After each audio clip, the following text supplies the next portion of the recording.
It's almost time once again to don the helmet and step into the shoes of Sierra 117, the Master Chief. 343 Industries returns for its second shot at the Halo franchise with Halo 5 Guardians. After recently attending a preview event for the game, we walked away with loads of direct feed video in hand, giving us one last chance to examine the title before it ships this October. While this isn't the final build by any means, it's likely very close, and in this case, that's a good thing, as the game is shaping up to be something special. Copy that, 117. Eliminate all hostiles. Secure Argent Moon. With Halo 5, 343 has developed a brand new engine designed from the ground up for this latest installment.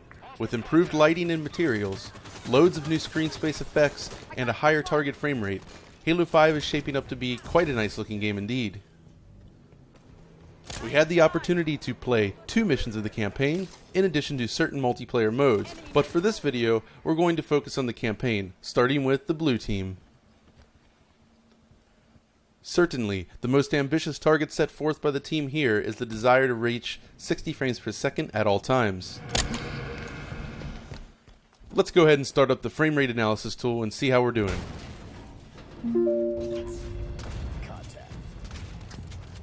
When 343 boasted that Halo 5 would run at 60 frames per second, we actually expected something more along the lines of, say, Call of Duty, where the frame rate can buckle under strenuous circumstances, leading to a loss in fluidity.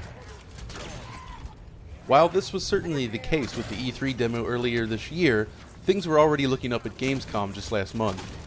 Now, after pouring through hundreds of gigabytes worth of footage, we uncovered only a handful of dropped frames. That means we're effectively looking at a locked 60 frames per second in this footage.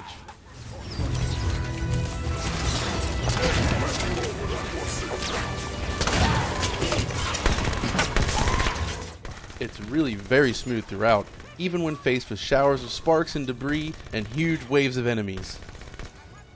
So, just how is 343 hitting this target so consistently? Well, the answer is actually similar to other games that have managed this feat. That is, dynamic resolution scaling. By dynamically adjusting the resolution according to load, Halo 5 is able to consistently reach its frame time objectives.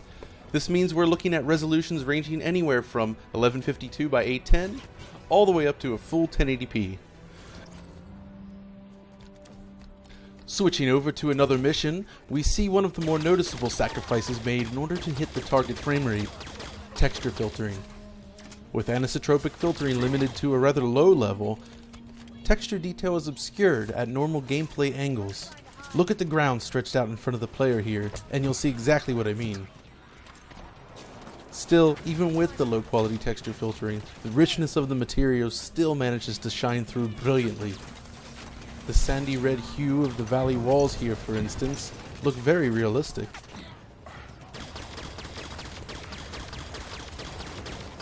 We'll certainly have more to say on these elements when the final game hits, but for now, the most important takeaway is this. With Halo 5, we're looking at very stable performance before the game is actually finished. It's clear that 343 has put a premium on performance over image quality, and for a shooter like Halo, it's the right move. Utilizing a fixed platform to its full potential without exceeding a strict frame rate budget often leads to the most polished of gaming experiences. In fact, it's an approach not unlike that of Nintendo itself. This is how console gaming should be. We've seen it with Metal Gear Solid 5 recently, and we're seeing it again with Halo 5. Hopefully this becomes something of a trend. For now, we'll leave you with a bit of extra footage, but we'll have more to share in the coming days. So if you've liked what you've seen here, feel free to hit the subscribe button below. And until next time, this is John signing off.